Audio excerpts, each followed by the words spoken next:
Hey guys, tonight we're going deep into the jungles of ancient Mesoamerica. Not just any jungle, though. This one pulses with the heartbeat of Tikal, where thick trees breathe mist into the air, and stone pyramids rise like the spines of sleeping giants. You hear it, the frogs chirping like broken flutes, the insects humming in unison, and someone a few huts over laughing while boiling maize. The sun's last gold leaks through the canopy, and everything slows. Soon, families will begin their nightly rituals. No, not brushing teeth or doom-scrolling. More like offering cocoa to moon spirits and checking the sky for signs of an angry bat god. And yes, you probably wouldn't survive this. Between the bugs, humidity, jaguars, and a random chance of being chosen for sacrifice, ancient Maya nights were not for the faint of heart. But you're here, comfortably lying in bed, or maybe curled on a couch, and you're about to walk through it all, barefoot and wide-eyed.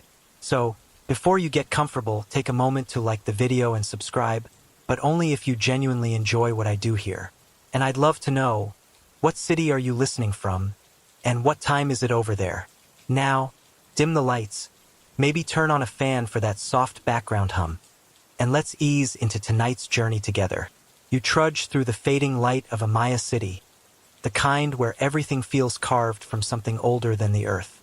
Trees loom, their roots gripping the soil like hungry fingers, and ahead, the stepped silhouette of temple four cuts across the orange sky. Children are still out, barefoot, chasing each other between stone stelae, laughing too loud for the gods' liking. But the grown-ups are already beginning the nightly wind down. The marketplace smells like roasted cacao and crushed lime. A grandmother tosses water from a clay jar onto the dusty path, watching it turn into fragrant steam. She's not cleaning, she's calming the spirits. Some believe that restless souls follow footsteps, and if you leave dust kicked up, you're basically rolling out the ghostly welcome mat. Your ears tune in to the strange rhythms of this society. In the east of the city, someone is pounding maize into a paste called nixtamal, slapping it with muscle memory passed down for centuries. That tortilla dough is more sacred than you think. The Maya believed maize was what humans were made of.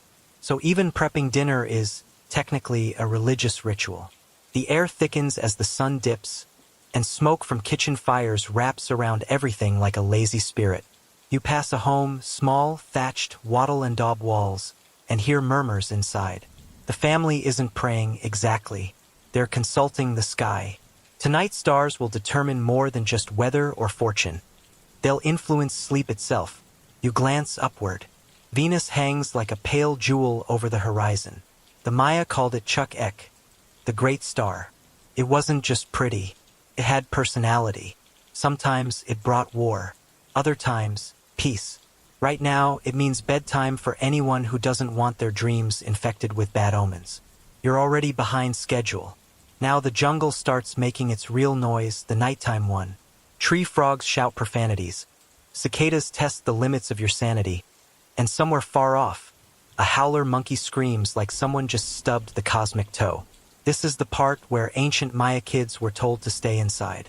Not for safety, but because the spirits walk louder in the dark. Around the city's ceremonial center, torches flicker on tall poles, casting long shadows across carved serpent heads and jaguar masks. Even now, as the city quiets, there's a reverence here. This is where the gods walked, after all. Literally.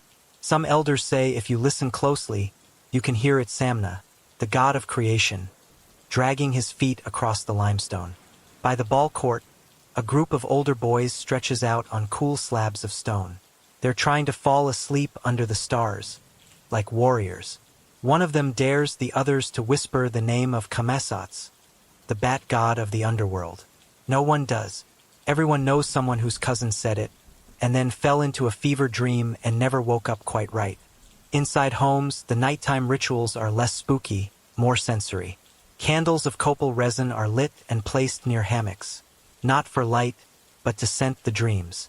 One woman murmurs thanks to Ixchel, goddess of the moon and fertility, as she braids her daughter's hair and hands her a carved wooden figure to sleep with.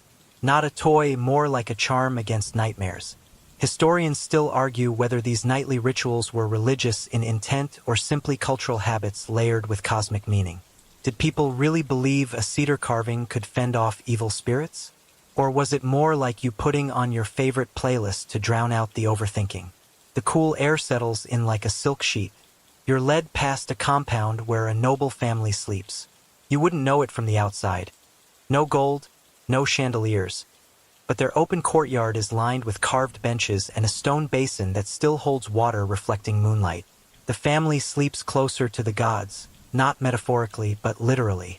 Their home is slightly elevated, following a principle called axis mundi, meaning it sits closer to the spiritual center of the universe.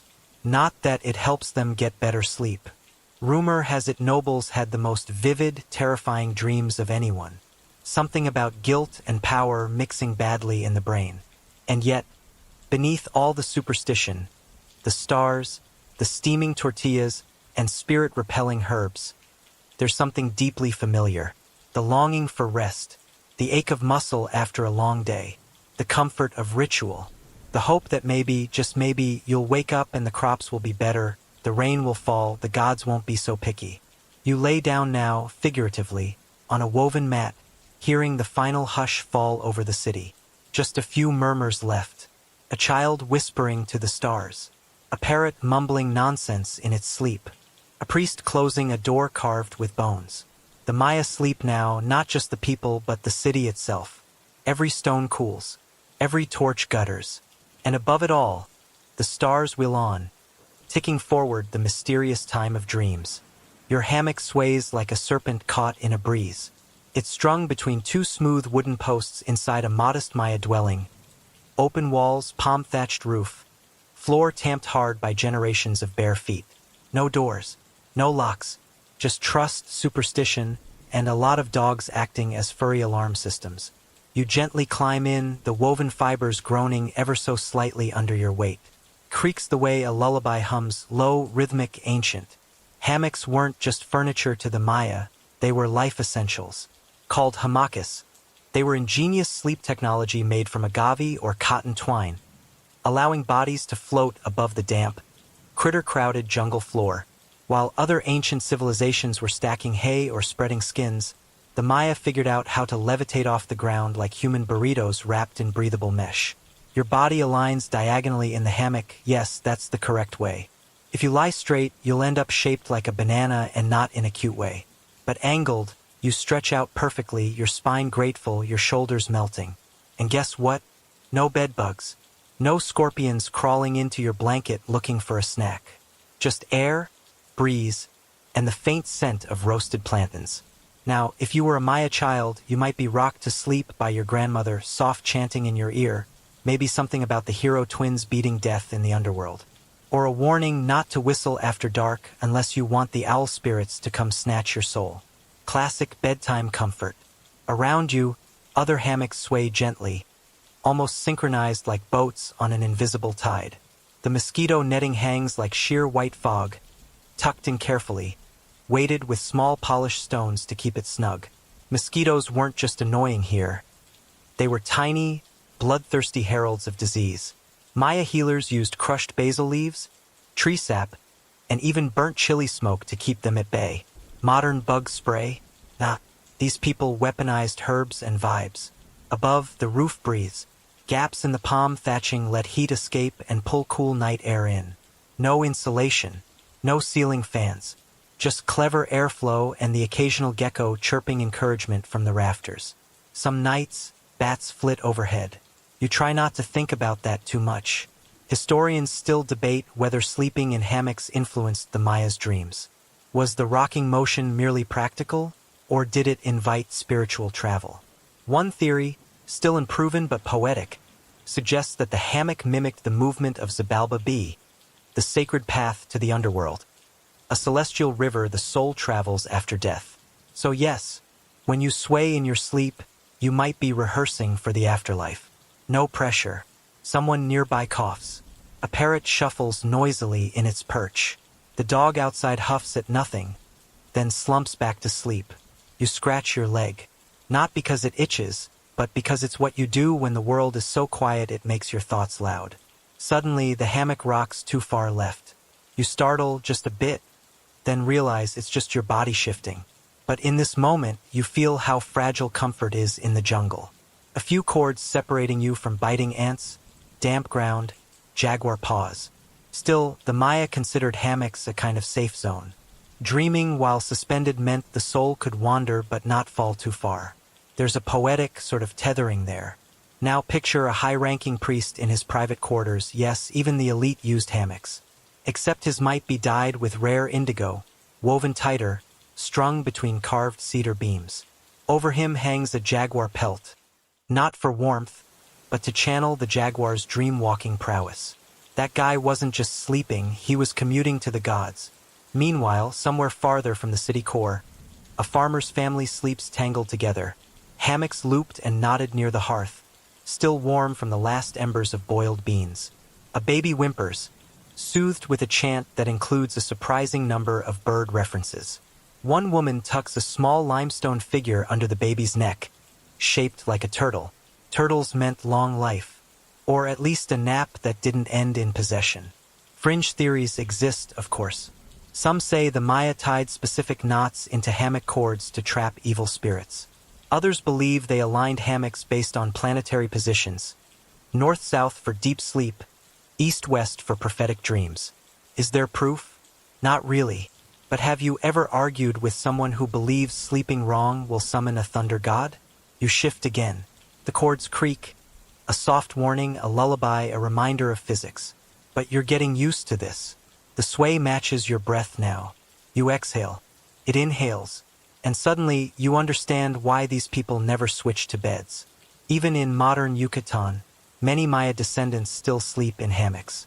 They'll tell you it's better for your back, that it cools the body, that it rocks babies without effort, that it's how the gods intended humans to rest. Suspended, safe, weightless. You stare at the stars through the netting, wondering if the night is still young or nearly gone. In Maya timekeeping, night isn't just absence of sun. It's a calculated phase in a cosmic schedule. You don't just sleep when you're tired. You sleep where you are in the universe. Somewhere out there, a monkey howls again. It's either warning of a jaguar or just telling jokes. Hard to say. Either way, your hammock sways. Left, right, a gentle swing that feels more like being rocked by the earth itself. The air smells like crushed leaves and sweat and something sweet you can't quite name. The jungle never fully sleeps. But you do. The fire dies down to a whispering crackle. You're curled in your hammock, but before your eyes flutter shut, there's one final act in the Maya nighttime ritual: stories. Not the watered-down kind with fairy godmothers and polite morals. These are stories that slither, roar, and rattle. They leap out of the firelight with bone masks and blood-red moons, told by grandmothers whose faces are more wrinkled than a dried corn husk and twice as wise.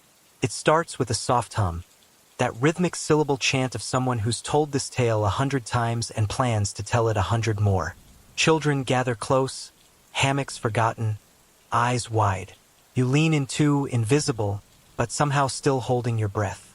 The flames flicker against her face, giving her an eerie glow, part human, part oracle. She begins with the Popol Vuh, the ancient book of creation, except there's no book, just memory. Tonight's story? The hero twins, Hunahpu and Zbalanque. Two brothers, clever and bold, who descend into Xibalba, the Maya underworld, to outwit the gods of death with trickery, laughter, and the occasional decapitation. Don't smile at death, the old woman murmurs, or it might smile back. Everyone laughs nervously, including you. She tells how the twins faced houses of trials, one of darkness, one of fire, one filled with razors. Imagine trying to get a decent nap knowing that was the morning schedule. Somehow, they outwit every trap and even trick the lords of the dead into sacrificing themselves. The children stare, transfixed. One's already asleep, chin tucked to chest. Another chews his thumb, eyes darting with each shadow. It's not just kids who listen. Adults linger near the fire too, pretending to fuss with pots or braid twine. But really, they need these stories. They're reminder spells, lessons wrapped in riddles, laughter laced with cosmic rules. And in Maya belief, these aren't just bedtime distractions. The stories are a living force, capable of shaping dreams, guiding sleep, even reaching into the underworld to stir something awake. The firelight dances against a stone carving nearby, an image of Camazotz, the bat god. Half man, half bat, all nightmare fuel. The elders say he swoops through dreams looking for signs of weakness. If he finds one, he steals your soul like a kid grabs sweetbread. You'd think this would discourage kids from sleeping. Strangely, it does the opposite.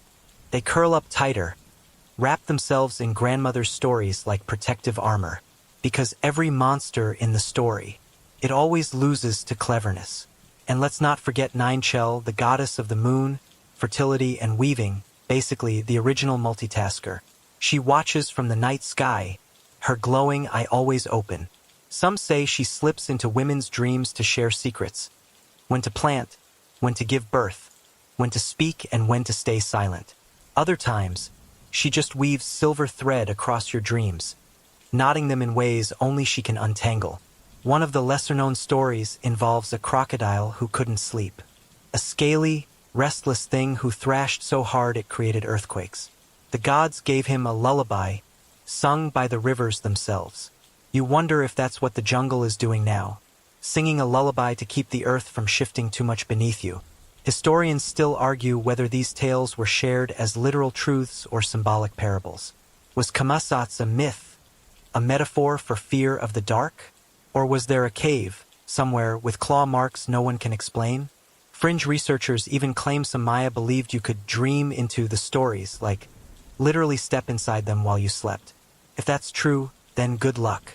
Hope you're ready to face the House of Bats. The old woman coughs and spits into the fire. Not rudely, ceremonially. She's sending part of herself with the story. It's believed that exhaling on a tail gives it wings. And you swear, just for a second, the flames leap higher. A boy asks about the moon rabbit. Another wants to hear the tale of the man who slept too long and woke up speaking owl. But the storyteller hushes them. Not tonight. Save that one for the next full moon, she says. You notice something strange. Each story ends with a warning. Not a moral. A warning. Don't sleep with your feet facing west. Never speak to someone in a dream unless they speak first. If you smell cinnamon in the jungle, run. They're like dream-based public service announcements. Cozy, but deeply unsettling. As the fire dims to embers, families peel away from the circle, one by one. A mother carries her sleeping son like a sack of maize. A man pokes the fire one last time, watching the sparks drift upward like spirit lights. You lie back, the stories echoing in your mind. Not loud, not clear, more like the scent of smoke in your clothes. They linger, and then stillness. The jungle resumes its usual chatter. A frog croaks with zero rhythm. A leaf falls. Somewhere something flaps. But beneath it all, you hear the faintest echo of a voice telling one last tale. This one, it seems, is just for you. The torches outside flicker low, casting long shadows that stretch like jaguar tails across the limestone courtyards. You've drifted from the thatched homes now, past the family fires and sleeping dogs, and entered the silent heart of the city. The ceremonial core. Here, the night feels heavier. The air smells faintly of obsidian dust, crushed copal, and something iron-sweet, blood. Maybe, though no one says it aloud. This is where the nobles sleep. Except sleep, for them, isn't just a bodily need. It's an act of alignment, of ritual, of station. While the common folk curl up in hammocks near their hearths, the ruling elite recline in spacious stone chambers, their beds raised and aligned with cardinal directions. North for wisdom, east for rebirth, west. Well, west is risky. That's where the sun dies. Few sleep pointing that way unless they want troubled dreams or worse, messages. You step softly through a courtyard lit by the dim blue glow of a still-burning brazier. The scent of burning resin is thick, sweet, smoky, trance-inducing. A jaguar skin lies draped across a carved stone bench. Not for show, for channeling strength during sleep. The Maya believed dreams could be trained, directed, especially among the elite, who had greater need to see the will of the gods. Inside, a nobleman lies still on a raised platform, his head resting not on a pillow, but a carved stone block. It's jade inlaid, cool to the touch, shaped just so to hold the base of the skull like a sacred egg. Comfort? Debatable. Symbolism? Immense. The head, after all, was the seat of the soul. Keeping it elevated was like keeping a candle from going out. The chamber is lined with murals, bright even in the dim light. Red serpents curl around stars. A maze god reclines in sleep. There's even a glyph that looks suspiciously like a snoring nose. You wonder, did Maya artisans paint sleep scenes because they found them beautiful? Or because sleep itself was a form of worship? A servant tiptoes in, bare feet silent. She places a tiny bowl beside the nobleman's bed, filled with cacao, spiced with chili and crushed flower petals. It's not for drinking. It's an offering, a gift to the dreams, or perhaps a bribe to whatever spirit guards the gates of sleep tonight. There's something almost theatrical about noble sleep, the way it's staged, curated. Sleepwear might include cotton robes embroidered with animal glyphs, anklets of jade or bone chime softly if one stirs in the night, a sound meant to alert attendants or, more mysteriously, ward off unseen intruders from the other side. And you notice something strange. A mirror. Not glass, but obsidian. Black, polished, reflective enough to catch moonlight. It's placed at the foot of the bed, angled just right. Why? Scholars believe these mirrors were more than decorative. They were portals. Dreaming while one's image was reflected could, according to some Maya priests, allow a person to step into their reflection. A dream within a dream. Just don't ask what happens if the reflection doesn't move when you do. Fringe accounts say high priests used these sleep mirrors to converse with ancestors or distant rulers. A sort of mystical FaceTime minus the Wi-Fi plus a few hundred butterflies and smoke signals. Of course, historians argue endlessly over this. Some say obsidian mirrors were purely symbolic. Others swear they were used for divination and dream travel. Either way, they're definitely more exciting than your bedroom wall art. Farther down the temple corridor, a noblewoman sleeps behind a curtain of woven feathers. The flickering light outside dances through the threads, making it look like her breath stirs color itself. In her hand, she clutches a small carved figure, a sleeping toad, sacred to the rain god Chak. Not because she wants rain, but because toads sing before it falls. She's hoping her dreams will sing too. These elite chambers are eerily quiet. No dogs, no children, only the low murmur of wind weaving through stone corridors. Like the city itself is whispering dreams. You get the feeling that sleep here is less about rest and more about navigation. A calculated descent into realms where gods reside and secrets unfold like serpent coils. And then there's the censer. Every noble chamber has one. Carved clay, filled with half-burned incense and herbs. The smoke? Not just scent. It's a conductor, a guide. Some say it feeds the gods. Others think it blinds evil spirits. One fringe theory suggests that certain herbs were used to induce lucid dreaming, helping the elite maintain control during sleep. Like pilots flying their dreams like jaguar-shaped aircrafts. You pass by a glyph-covered wall. One stands out, a wide, closed eye beneath a star. It glows faintly with a mix of ochre and ground quartz. A sacred symbol of nighttime vigilance. You realize these people weren't sleeping through the night. They were sleeping into it. Actively, deliberately, like artists stepping into blank canvas. The fire in the brazier begins to dim. Ash spirals in lazy eddies. You watch it fall and can't help but imagine the noble dreams drifting alongside it. Weightless, colorful, shaped by bloodlines and starlight. In the distance, a conch shell sounds. Faint, melancholy. It signals the third watch of the night. Someone stirs. A guard changes position. But the nobles do not wake. They've got business on the other side. You breathe in the last traces of the incense curling through the stone corridor, your footsteps soft as moonlight.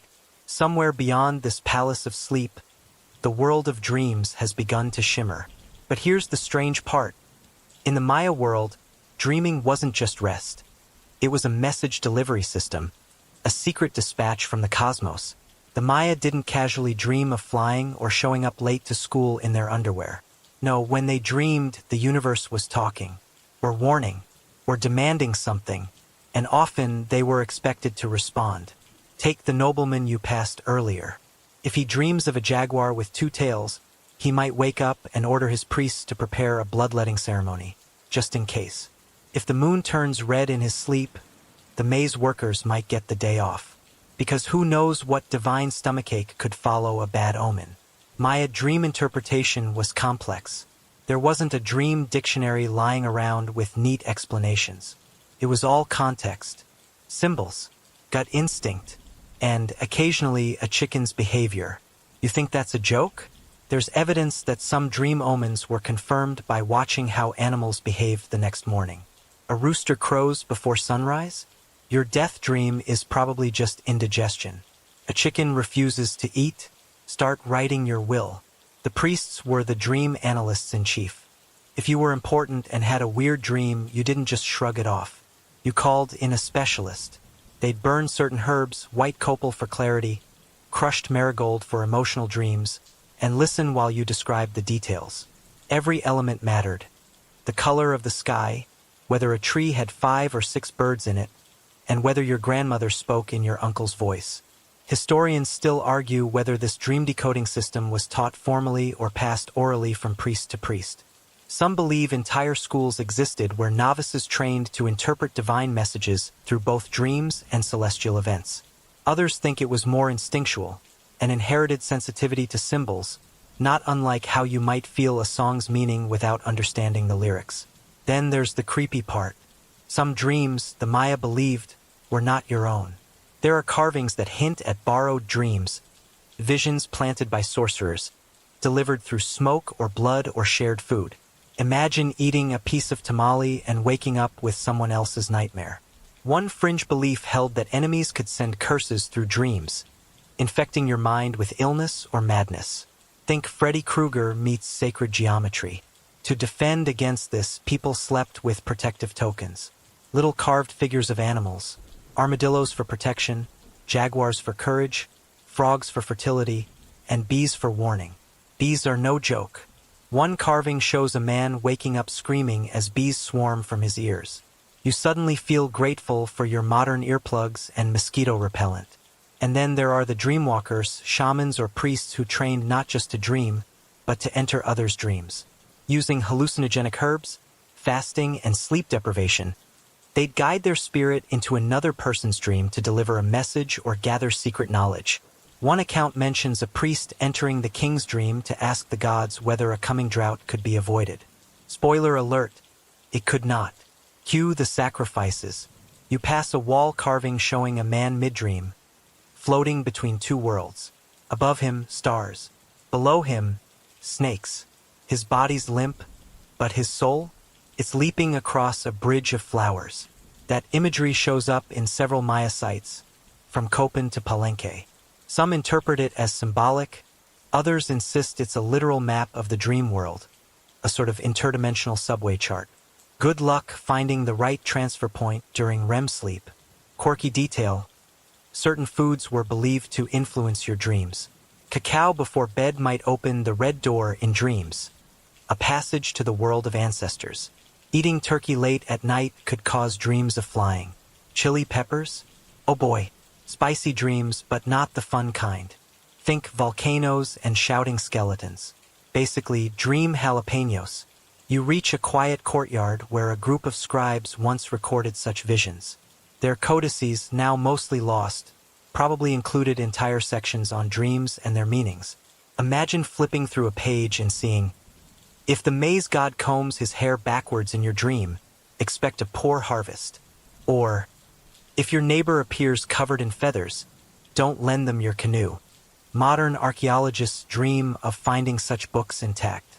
Until then, we piece together the Maya dream world through murals, oral tradition, and the ever-fascinating fringe theories passed down from their descendants. Now, let's talk about nightmares.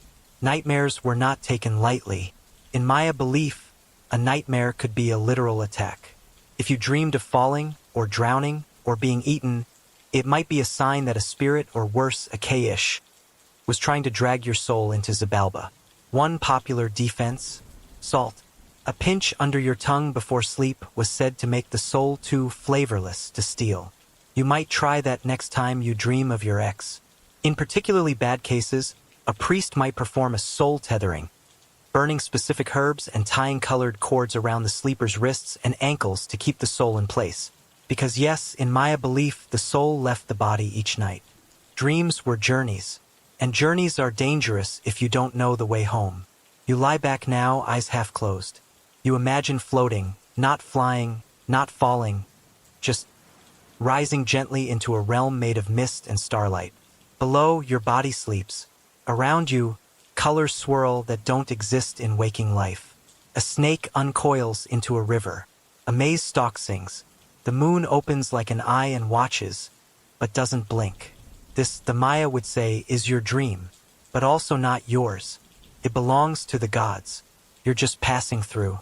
So tread carefully, and whatever you do, don't eat the chili before bed. You wake, no, not quite. You almost wake. There's that fragile moment where your dream is still clinging to your ribs like wet vines, and your body hasn't yet remembered gravity. You lie suspended in that sweet Maya limbo where the soul hasn't quite returned. And it's here, in this sliver between realms, that the Maya believed sleep tools mattered most. Let's start with your pillow. Or rather, the complete absence of one. Maya didn't do fluffy memory foam. No down feathers.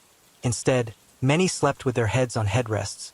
Solid carved blocks of wood or stone, sometimes jade if you were a bit fancy, like a person who sprinkles gold on their tacos. These weren't pillows.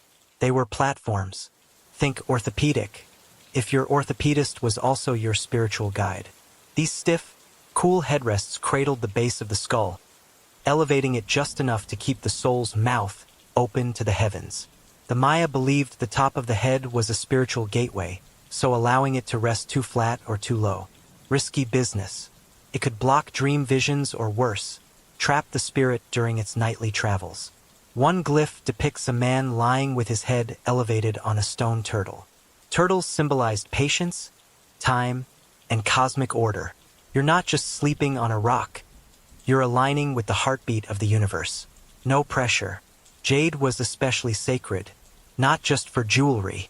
Jade represented life force, breath, and the vital energy of the earth. Nobles often used jade headrests not because they were comfortable, they weren't, but because the stone was believed to calm dreams, enhance prophetic visions, and even cool fevers. Modern researchers think the cooling property was literal. Jade retains temperature well, but the spiritual connection ran deeper.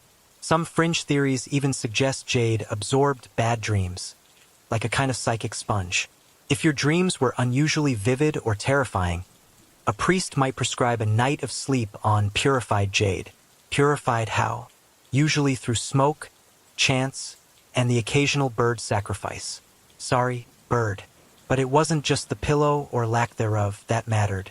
You glance out toward the stars again, and it hits you. The Maya planned sleep around the sky. Night wasn't just time to snooze. It was a window in the calendar, a celestial keyhole through which dreams could be more potent or more dangerous. The Maya calendar, particularly the Tzolk'in, a 260-day sacred cycle, designated certain nights as hot or cold, not in temperature cosmically. A hot night might be good for ritual dreams, especially those meant to receive messages from ancestors. Cold nights were better for healing sleep, free from spiritual interference. So yes, if you've ever blamed your nightmares on a full moon, the Maya would politely roll their eyes and show you a chart that goes back 500 years. This gets weirder.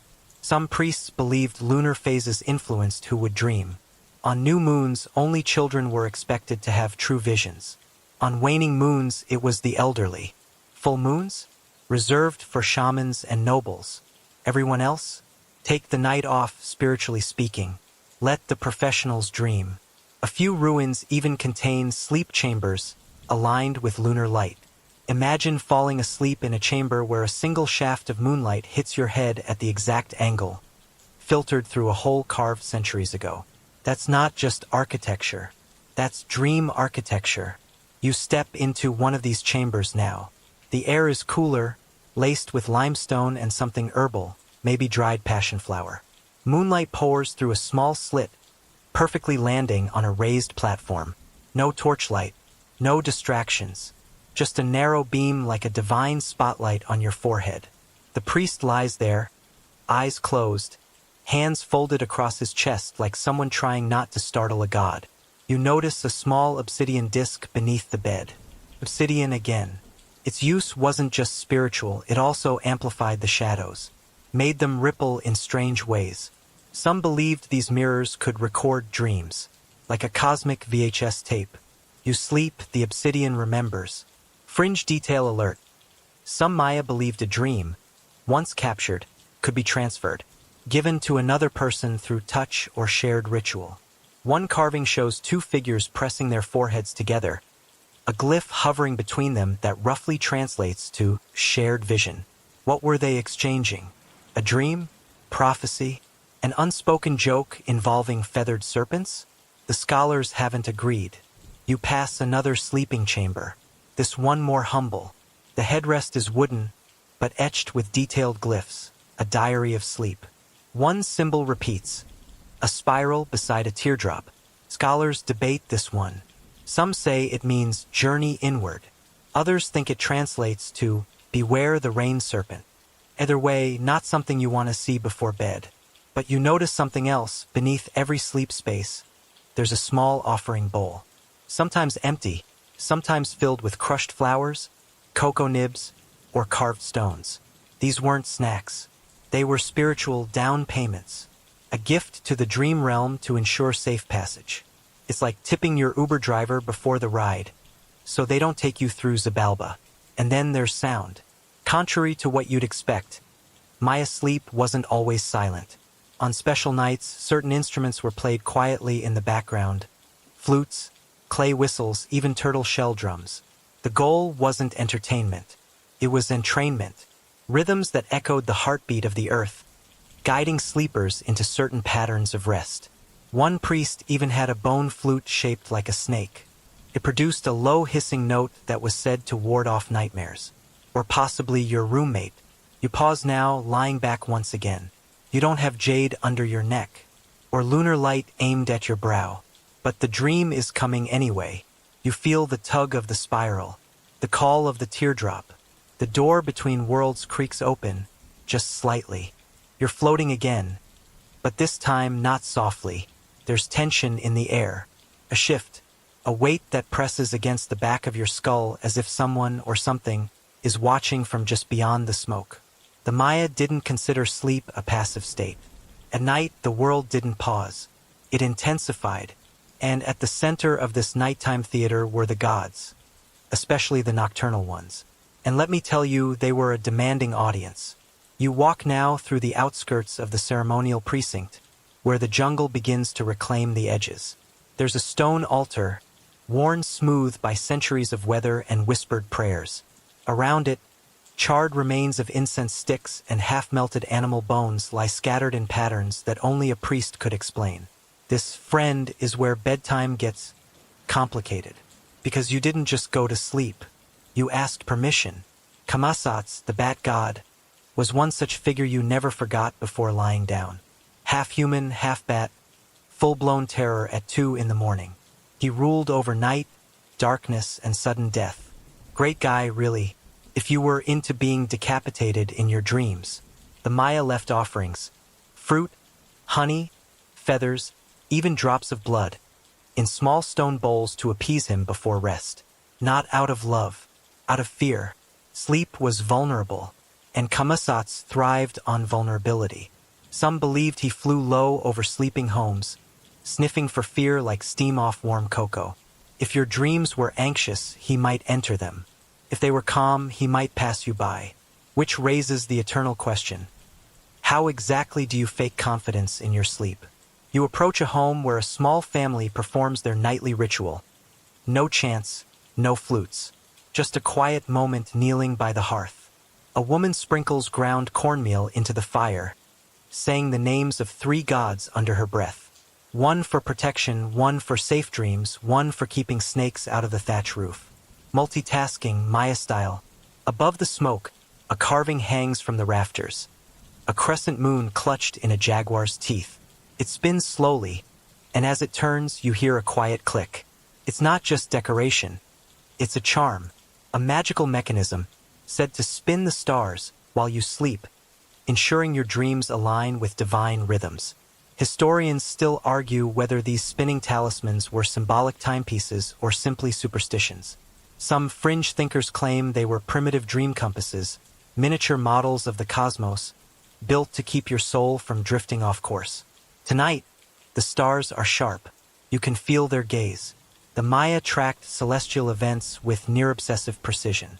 Eclipses, planetary alignments, the appearance of Venus each had its own ritual, and many were tied directly to sleep.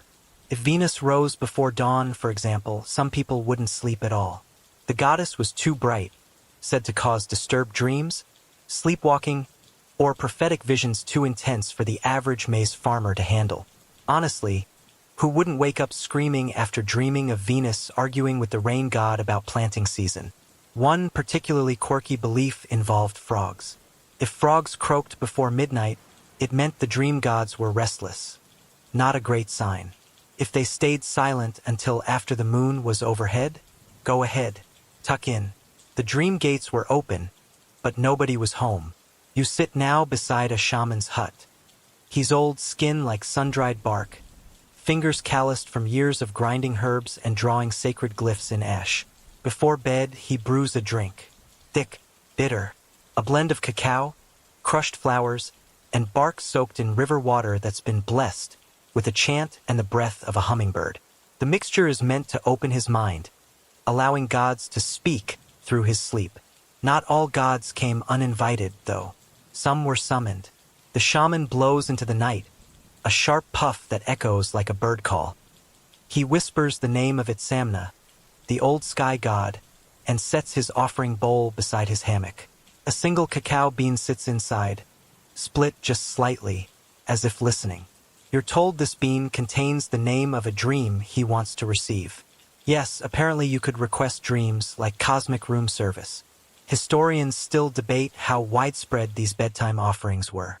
Were they reserved for priests and the elite, or did even farmers leave scraps and symbols at their bedside?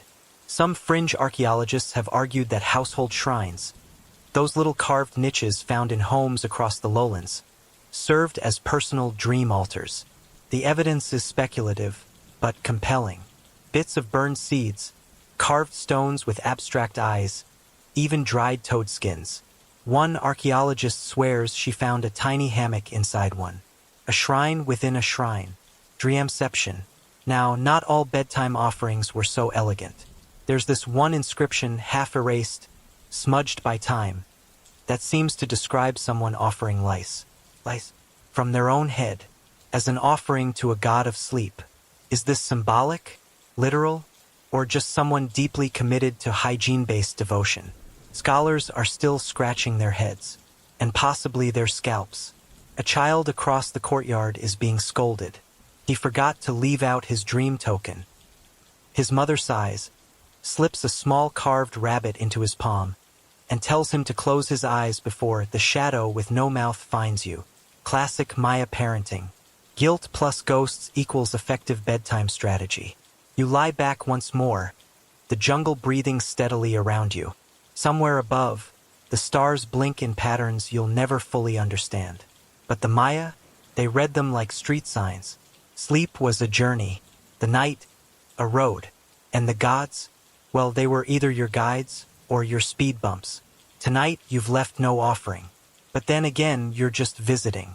Maybe they'll let it slide. You're deep in it now. The jungle has thickened around you, not just with trees and vines, but with sound. Layers of it. A crescendo of rustling leaves, chirping insects, frog trills, the occasional distant cough of a jaguar, and something far more disturbing. The sudden, guttural howl of a howler monkey splitting the silence in half like a dull blade through ripe fruit. You freeze, but no one else does. Around you, the Maya settle deeper into sleep, undisturbed. Because this This is the normal soundtrack of the night. The jungle never truly sleeps. And for the Maya, this buzzing, clattering, bellowing chorus wasn't just background noise. It was part of the ritual. You couldn't separate sleep from your surroundings, and you certainly couldn't escape them. Let's talk about the bugs first. There were so many bugs. Mosquitoes, obviously, the MVPs of bedtime frustration, but also beetles, ants, fireflies, and occasionally spiders the size of a clenched fist. Not to mention the invisible ones, the ones you only discovered in the morning, red welts blooming across your ankles like tiny warnings. The Maya were ready. They strung netting over hammocks, burned special herbs, often spicy, sneeze-inducing ones, and smeared natural repellents onto their skin made from crushed basil, tobacco leaves, or even roasted cacao husk paste. Some even hung garlic-like braids of pungent plants from their rafters, not because vampires were expected, but because a mosquito with a good sense of smell is a terrifying thing. Then there were the bats. Real ones. Not Camazotz, the divine winged menace from earlier, though he might be out there, too. These were ordinary fruit bats and nectar drinkers.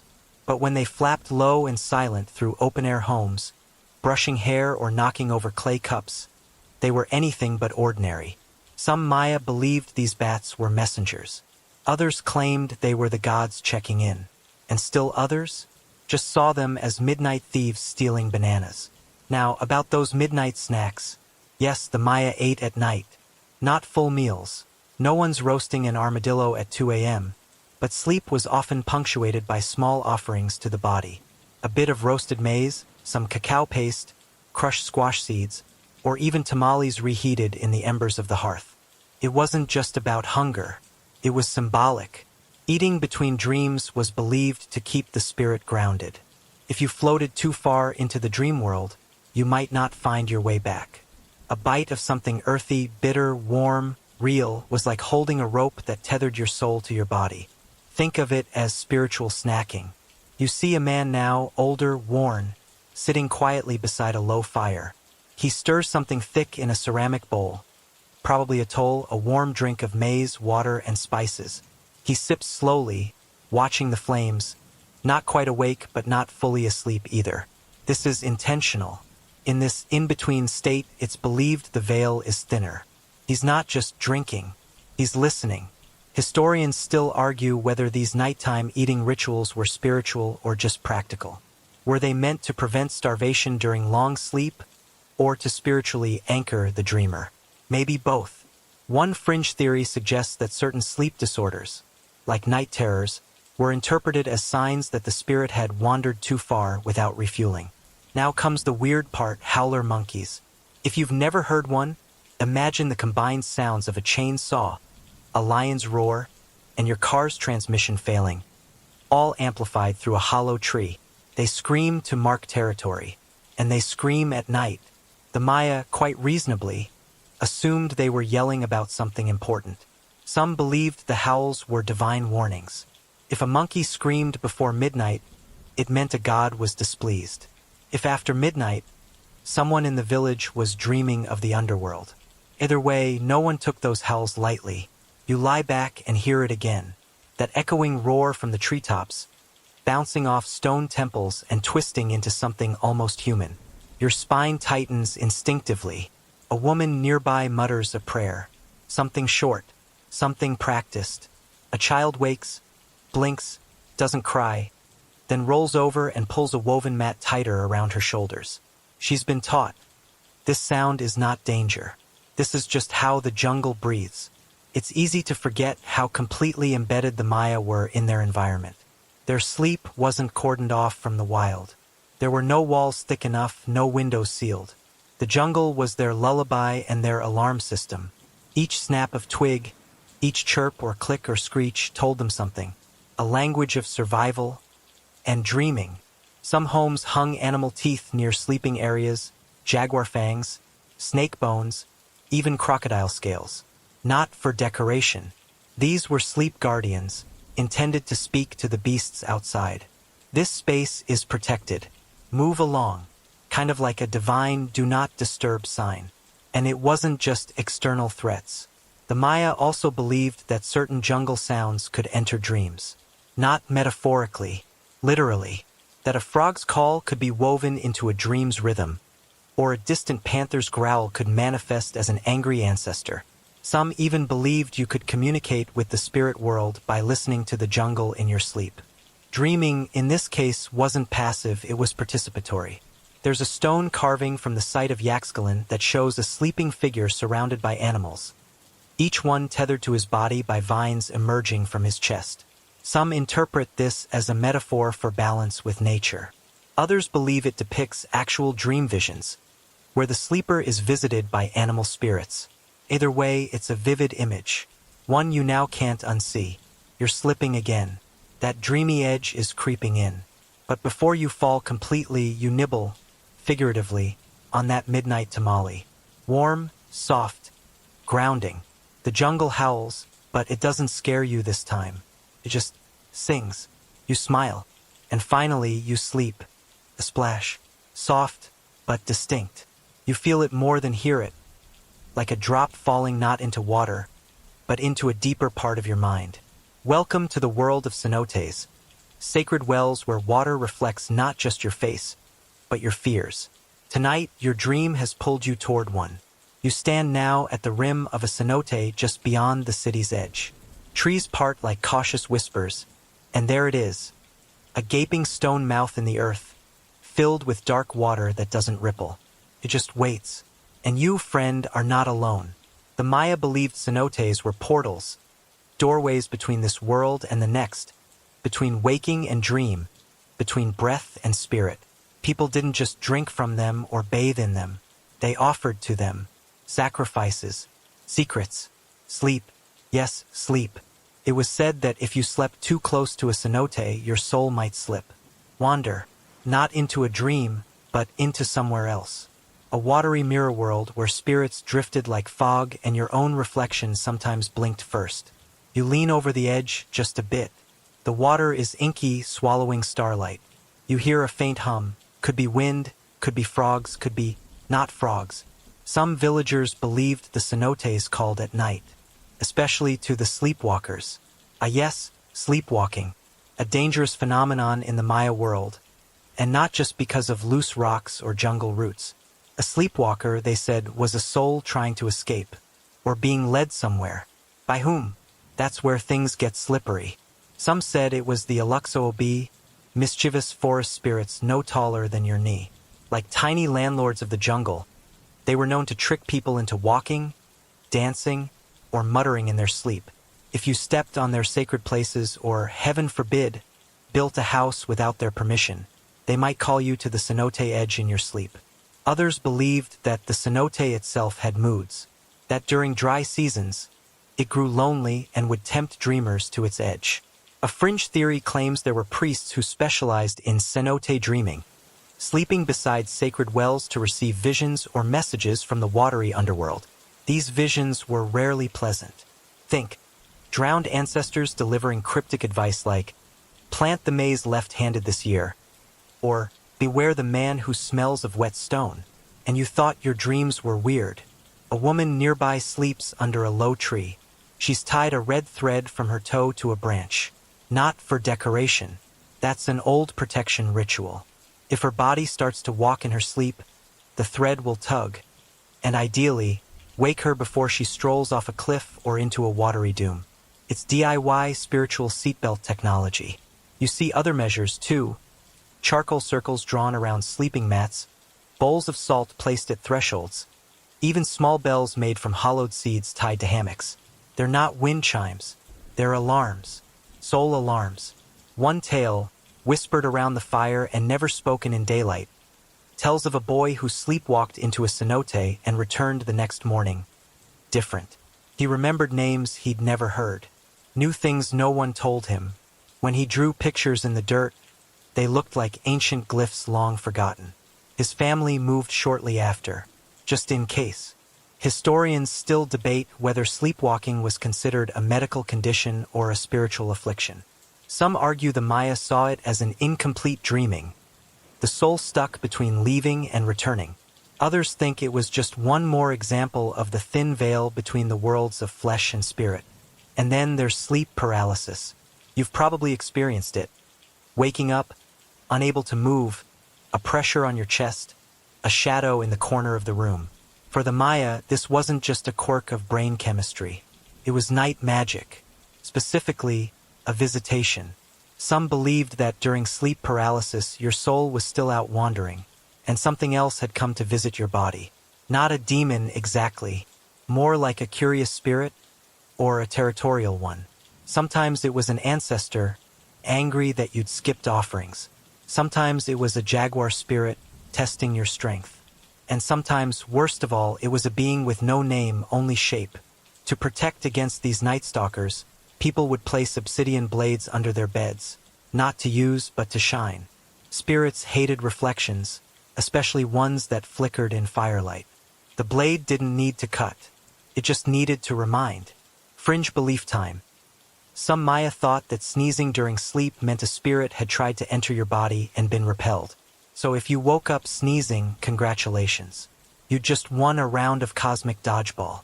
You lie back again, this time farther from the cenote, but still close enough to hear the water breathe. Yes, it breathes. Slow, hollow, echoing. Not waves, not wind, just the sound of deep things shifting. A frog jumps nearby, then another, then silence.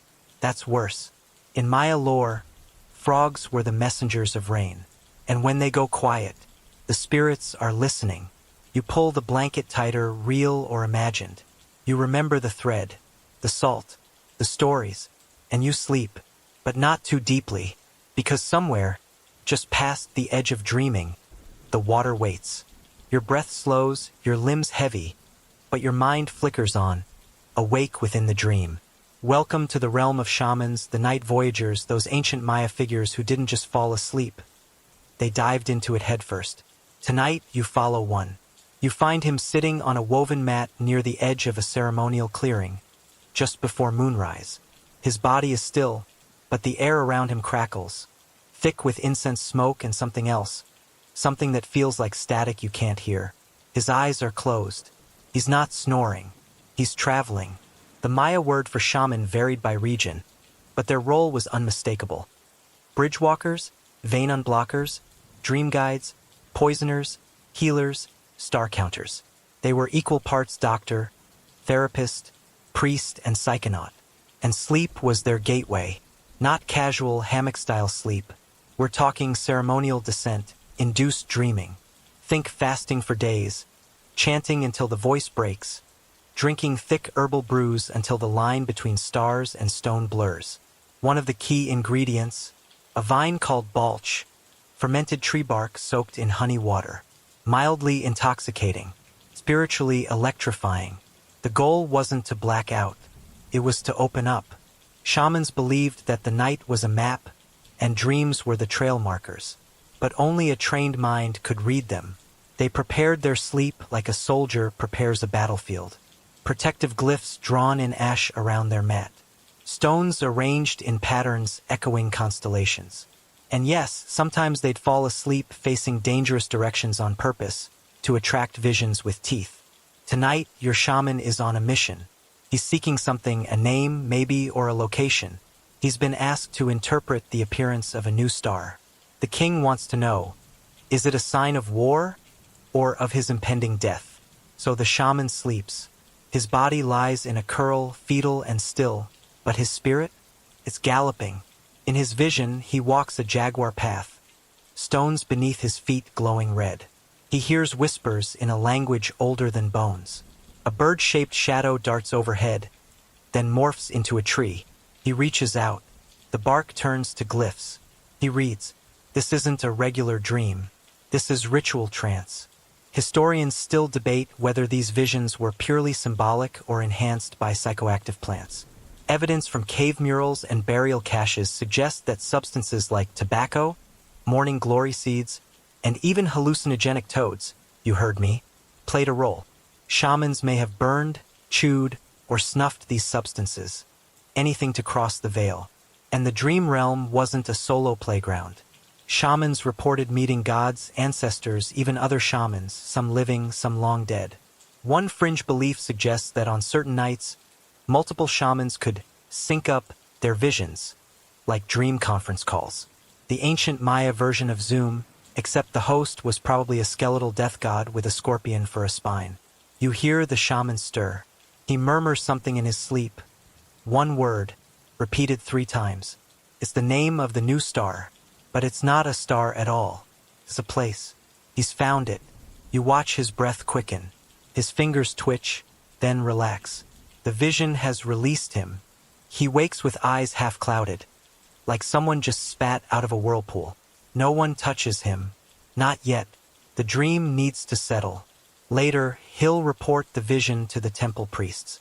They'll cross-reference it with lunar charts, animal behavior, and maybe a particularly cranky parrot. But for now, the message is intact. The king will sleep a little easier, or maybe not at all. You follow the shaman back to his hut. It's small, cluttered with feathers, bones, dried roots, and figurines in the shape of gods whose names have been whispered for 1,000 years. He washes his face in cool water, spits onto the floor, and drops a single red seed into a bowl. That seed, he says, came from the dream. It may sprout, it may not, but it means something now. You lie beside his mat and look up at the stars. You wonder how many other people, right now, are dreaming. Children dreaming of flying turtles. Hunters dreaming of the deer they missed. A mother dreaming of her dead sister, who appears only during storms. The Maya saw sleep not as escape, but as access. The same way you unlock a door or push open a gate. The body rested, but the spirit worked. Some believed that repeated dream travel made the soul stronger. That experienced shamans became better not just in dreams, but in waking life, better judges, better listeners, more sensitive to the pulse of the cosmos. Others feared they became too thin, too ghost-like, too easily blown away in a strong wind. One shaman, legend says, forgot how to wake up. He dreamed for 3 nights straight. When he returned, his hair was white and his voice spoke only in riddles. They say he left the village soon after, walking toward the rising sun until the mist swallowed him. You close your eyes, trying to follow. But this isn't your dream. Not yet. The night thickens with a silence so deep, it buzzes in your ears. You're inside a temple now, not as a visitor, but as a participant. And tonight isn't just about rest. It's the eve of a ritual bloodletting, and no one's sleeping well. You find yourself near the back of the chamber, pressed against cool stone, watching as a priest paces by torchlight. His bare feet make no sound, but every step seems to drag. His shoulders sag, his jaw clenched, his eyes flicking up at the ceiling where a mural of the maize god lays beneath a serpent-shaped constellation. He's not relaxed, because tomorrow morning he is the vessel, the intercessor, the one who will draw blood, not from a prisoner, but from himself. And that means tonight, his dreams matter more than anything. You've seen priests before, composed, confident, cloaked in feathers and obsidian. But not like this. Not raw, not alone. Not rattling dried seeds in a woven pouch and whispering names to the air. The Maya believed bloodletting was a sacred communication with the gods. It wasn't punishment. It was offering, especially when it came from high-ranking individuals, priests, nobles, even kings. The richer the blood, the more potent the prayer. But here's the twist. The ritual always followed a vision. And visions require dreams, which is why, tonight, this man paces. Not out of fear of pain, but fear of silence. What if the gods don't speak? What if he wakes with nothing? That would be worse than a dull obsidian blade. You lie back, watching him burn offerings. Copal resin, crushed flowers, and a sliver of his own hair. He presses a jade amulet to his forehead, chants under his breath, and finally lies down, arms folded across his chest. His bed, not soft, a wooden mat draped in cloth embroidered with glyphs of the underworld. He closes his eyes, and the temple holds its breath. Maya priests practice sleep as preparation. Before major rituals, they would enter clean sleep, a night of purification, guided dreams, and silence. No conversation, no food, just water and breath. Some believe this made the dream realm clearer, like cleaning soot from a mirror. But clarity wasn't always a gift. In the dream, the priest stands in a black field under a red sky. Stars fall like embers. A jaguar watches him. So does a snake. Both speak, but with no words. Instead, the priest feels their meaning as heat in his bones. He raises his hand. His palm bleeds. Not pain. Message. The blood pools in a clay bowl that appears from nowhere. Then he drinks it. You wake before he does. He stirs just before dawn. Sweat beading his brow, breath ragged. He doesn't speak. Not yet. But the dream has spoken. He begins preparing his tools. An obsidian shard, a stingray spine, and a woven cloth to catch the blood. This isn't gore. It's communication. A voicemail left for the gods. But it's also deeply unsettling to watch someone so calm in the face of what's to come. Historians still argue whether these pre-sacrifice dreams were interpreted literally or symbolically. Did they guide the specifics of the ritual when, how, what to offer? Or were they more like spiritual weather forecasts? Some fringe scholars believe that certain dreams, particularly of celestial animals, could change the entire ceremony overnight. A noble once dreamt of a crocodile consuming the sun. The next day, a solar festival was cancelled. Instead, the city held a water purification rite. Better safe than cosmically sorry. You glance around the chamber. There are others sleeping here too. Acolytes, attendants, junior priests, all curled near tiny bowls of incense and ash. One stirs and murmurs something about blood turning into corn. It's not a metaphor. Some Maya believed that spilled blood literally fed the earth, helping the maize to grow. Bleeding wasn't just sacrifice, it was farming. And now the priest rises. He moves slowly, almost reverently, wrapping his hands in cloth. A young boy helps him fasten a jaguar tooth necklace. Another offers him a drink, cacao, thick and spicy, with a hint of crushed chili. Not for flavor, for focus. The sun begins to rise. Outside, the city stirs. But you stay with the priest for just one moment longer. He looks at the wall, at the same mural he watched before falling asleep. Now he reaches up and places his hand on the stone, right over the maize god's face. It's not superstition, it's permission. And just like that, he's ready. You follow him into the light. The crowd has gathered. The drums begin. But that part, that's not your journey. You return to the temple, now quiet again, save for the ash drifting gently through beams of morning sun. You lie back on the cloth-covered mat where the priest dreamt. And for a moment you feel it, that sharp, suspended tension between worlds.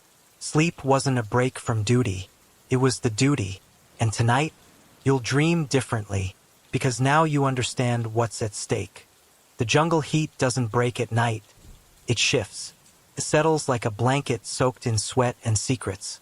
But the Maya don't complain. They don't toss and turn. They simply listen, because sleep is not a static thing in their world. It changes, follows rules. And most of those rules aren't written in stone. They're written in the sky.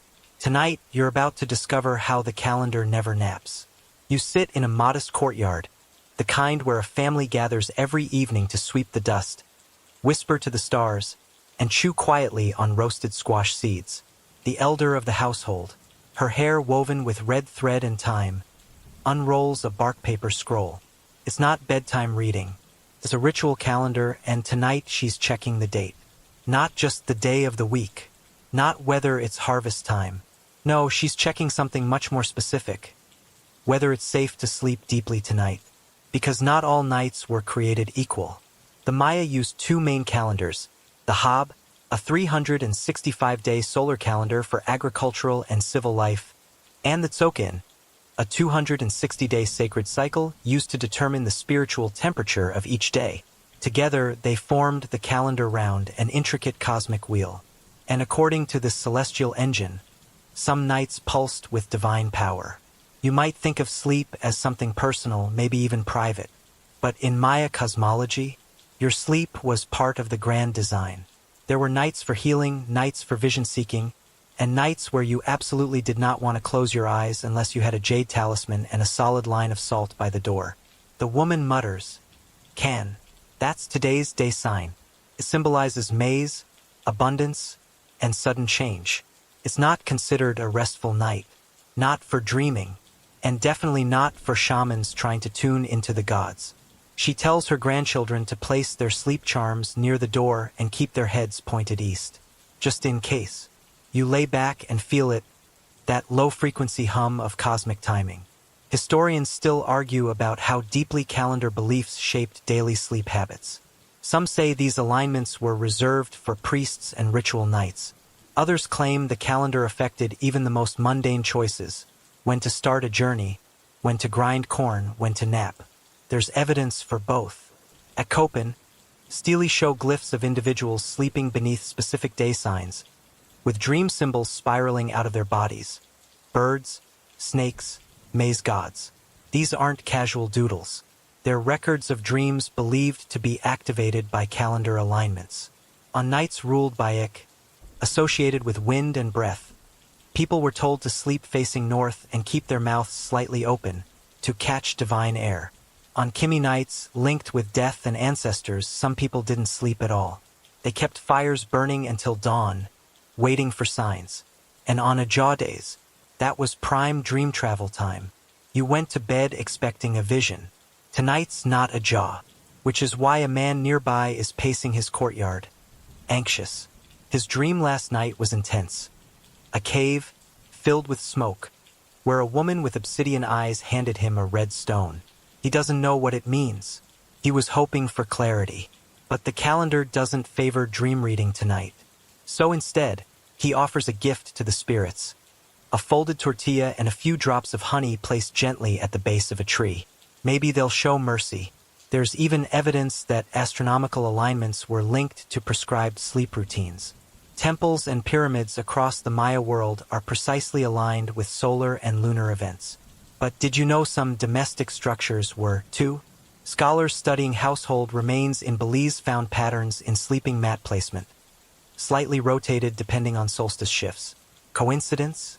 Or did families believe that sleeping parallel to the moon's path invited better dreams? Fringe researchers say yes. They believe lunar phases were dream currents, flowing across the land like invisible rivers. And if your head was aligned with that current, easier passage to the spirit world. If not, nightmares, or worse, no dreams at all. One of the strangest discoveries in a Tikal excavation was a series of etched bones tucked under a mat. Each had day glyphs carved into them, specific combinations from the Tsokin. It's believed these were personal dream calendars, a kind of nightly prescription for the soul. The person sleeping there would roll one bone before bed to calibrate their spirit. What were they hoping to avoid? Possibly the cold nights. In Maya cosmology, cold didn't mean chilly. It meant spiritually still, unripe. Nights when the dream world was distant and empty. Sleep still came, but dreams were flat, colorless. These were considered bad nights to make decisions. Some even said your soul came back slower in the morning, like it had wandered too far and lost its shoes. Then, of course, were hot nights. These burned with significance, prophetic dreams, emotional outbursts, a high chance of sleep-talking or soul-leaping. Some couples avoided intimacy on hot nights, not out of modesty, but fear of igniting a spirit fire that couldn't be put out by dawn. Tonight, the fire in the courtyard has been reduced to embers. The grandmother marks something on her scroll and mutters a few words in the old tongue. A boy fidgets in his hammock. His sister rolls over and faces the wall. The wind picks up slightly, just enough to rattle the leaves and carry the faint smell of crushed marigold. You lie back on your mat. You wonder what day sign governs your own dreams, what ancient symbol hums beneath your thoughts, whether this night right now is warm or cold or somewhere between. One thing is certain, the Maya didn't just fall asleep. They joined the calendar, and when the stars shift, so do the dreams. You're not alone. Sure, you're lying still, hammock swinging softly, your breath synchronized with the sigh of the jungle, but around you the village breathes too. It doesn't snore or rustle restlessly. It hums. The night isn't quiet, it's communal. Tonight, you explore the part of sleep that's rarely carved into stone or whispered in ritual. Tonight, you join the ordinary Maya, people who had no jade, no obsidian mirrors, no ceremonial calendars. Just lullabies and dogs, a patch of ground to sleep on, and a heart heavy with fatigue from pounding maize all day. And yet, there is beauty here, maybe the most human beauty of all. You drift closer to a family hut, walls of mud and wattle, roof of palm leaves, a low fire still flickering in a clay circle. There's no grandeur, no priest in trance, just a mother humming softly while she brushes her daughter's hair. Her song isn't written in glyphs. It won't be remembered in the codices, but it is as old as the hills. A lullaby about a hummingbird that forgot how to fly and learned how to sleep. Her voice lilts, rises, falls, not to impress the gods, but to cradle the spirit of a child who just had a bad dream about a talking snake. And nearby, pack of dogs. Well, pack is generous. 2 mutts and a pup, ears twitching as they sprawl near the door, belly up, snoring like tiny jaguars. The Maya kept dogs not just as companions but as sleep guardians. It was believed they could sense restless spirits. Some say they even chased nightmares away, growling in their sleep to warn off dreamstalkers. One fringe theory, and honestly, a favorite, claims that in the afterlife, dogs literally guide souls across rivers. So even in sleep, their presence is reassuring. The message: whatever waits for you in your dreams, I've got your back. Inside the hut, a father adjusts a hammock for his son. He rubs the boy's chest with something pungent, an herbal rub made from crushed mint and copal resin, not for healing, but to soften the breath. The Maya believed sleep should begin with clear lungs. Breath was life force. You don't enter the dream realm wheezing. There's also a soundtrack to the night. Not frogs this time or screaming monkeys, just village sounds. The clink of a clay cup. The gentle scraping of a woman sharpening a small knife for the next morning. A baby whimpering. A whispered joke.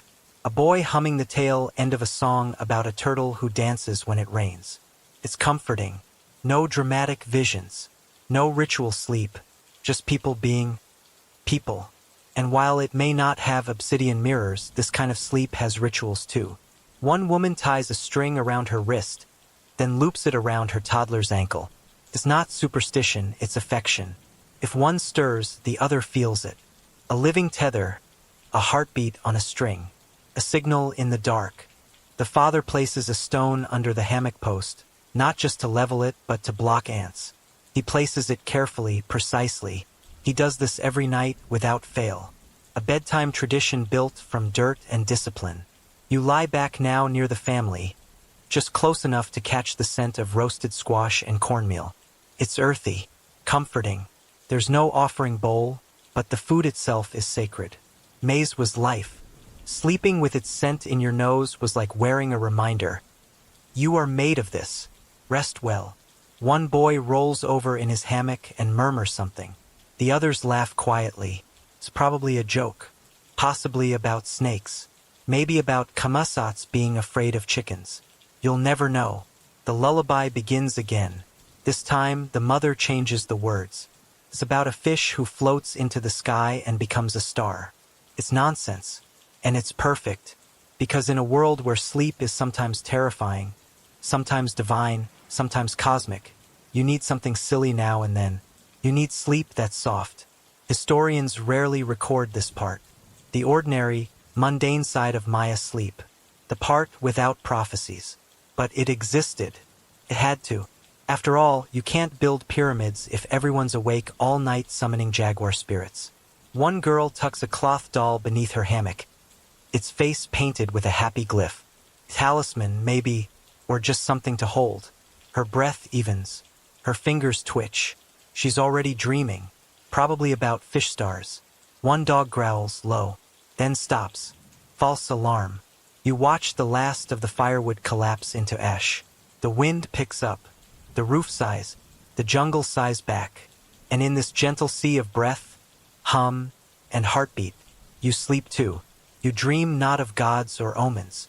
You dream of laughter. Rain is coming. Not the gentle kind that patters like lullabies on thatched roofs, but the kind that announces itself. You hear it before it touches the earth, like distant applause echoing across the jungle canopy. And tonight, That applause signals the arrival of a deeper kind of unrest. You sit up slightly in your dream, or maybe your memory, watching as the sky above the Maya village bruises into storm colors. This is a night of droughts, storms, and bedless sleep. Not every night in the Maya world was one of peaceful dreams and protective charms. Some nights sleep didn't come, or if it did, it brought nothing but restlessness. Tonight is one of those nights. In the center of the plaza, families drag their mats indoors. The smell of wet limestone fills the air. Someone yells to secure the maize baskets. Dogs whine. Children hold onto the hems of skirts and tunics, wide-eyed. It's not just the storm they fear, it's what the storm might mean, because Maya cosmology didn't view weather as random. It was communication. Storms were messages, and insomnia was often seen as a symptom of imbalance between the natural and spiritual realms. If sleep was hard to find, something had gone wrong. A drought was worse. Imagine the third week of dry skies, the fourth, the sixth, no rain. The rivers shrink. The cenotes lower. Even the frogs go quiet. And with each dry day, the nights become heavier. It's hard to sleep when your crops are dying. Harder still when every dry breeze feels like a warning. In drought, insomnia spreads like smoke. You feel it here in this hut.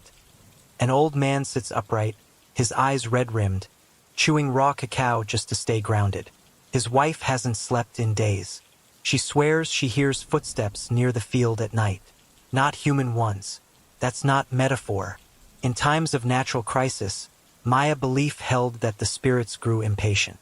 The gods of rain, Chak and his kin, might withdraw not out of cruelty, but because something below had blocked the balance.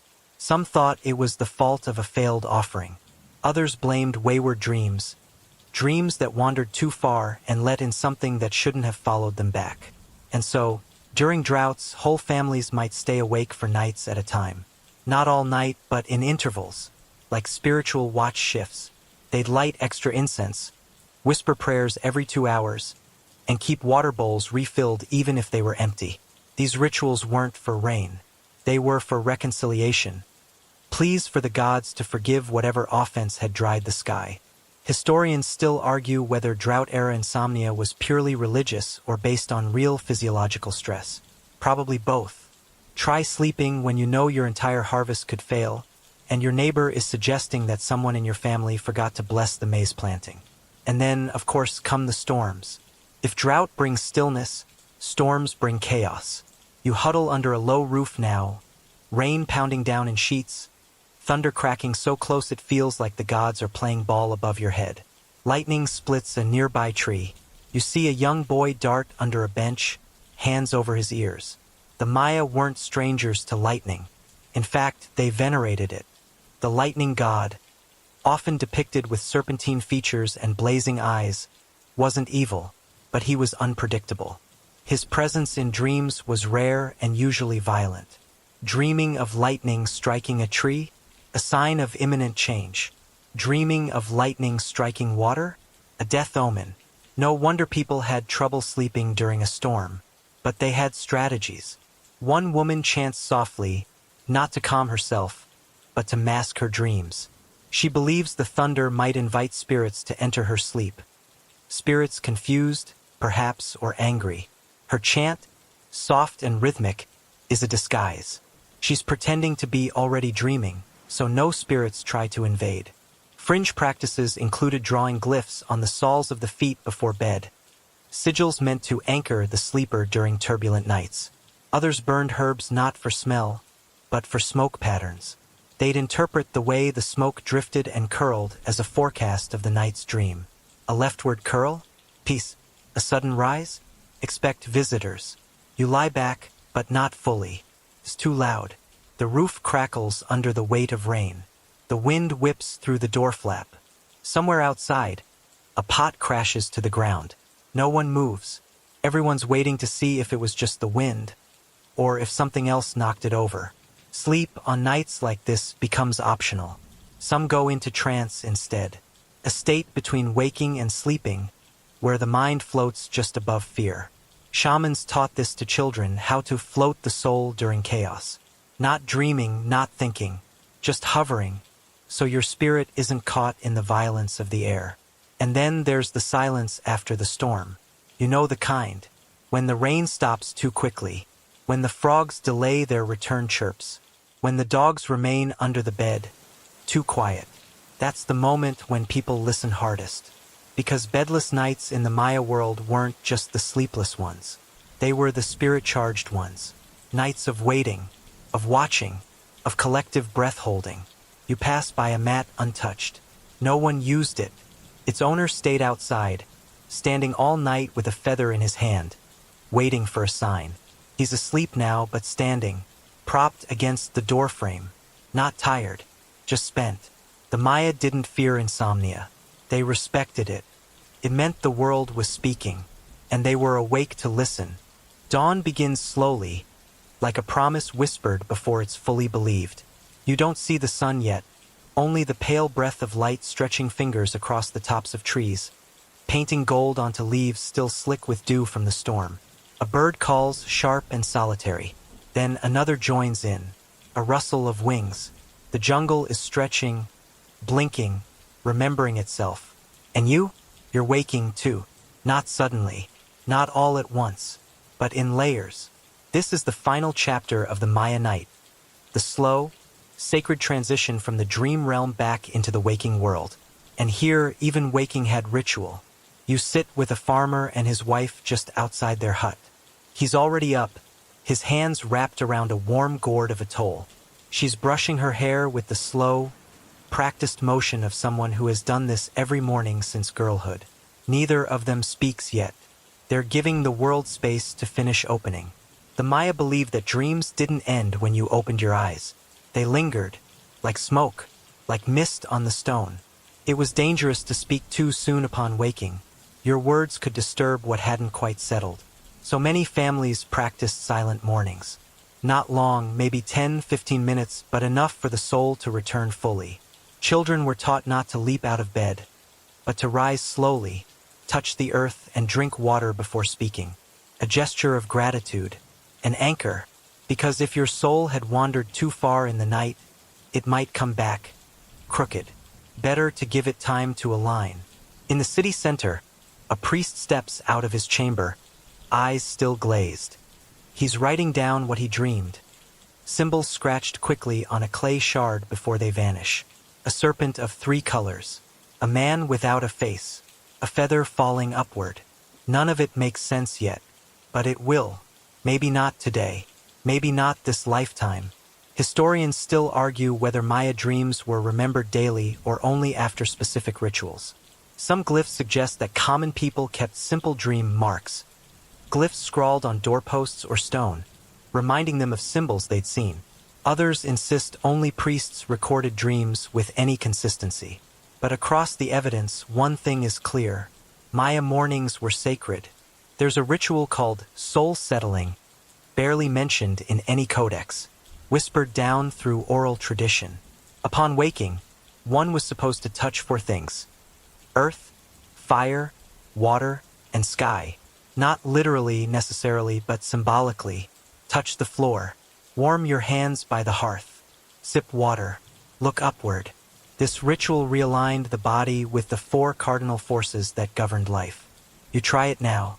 Touch the cool ground beneath your mat. Let the final coals of last night's fire brush warmth against your fingers. Sip from a nearby bowl, rainwater caught in a gourd. Then lift your eyes. The sky is no longer purple. It's that glowing, soft peach color that looks edible. You've returned. A dog stretches, tail high. A woman laughs for the first time today. A child runs toward the stream, his feet slapping joyfully on the wet stone. Life has resumed its rhythm. But the traces of night are still here, quietly echoing in the heartbeat of the city. Someone sings, not loudly and not for an audience. It's a work song, soft and repetitive, as corn is ground on the metate. The chak-chak rhythm of the stone on maize is hypnotic.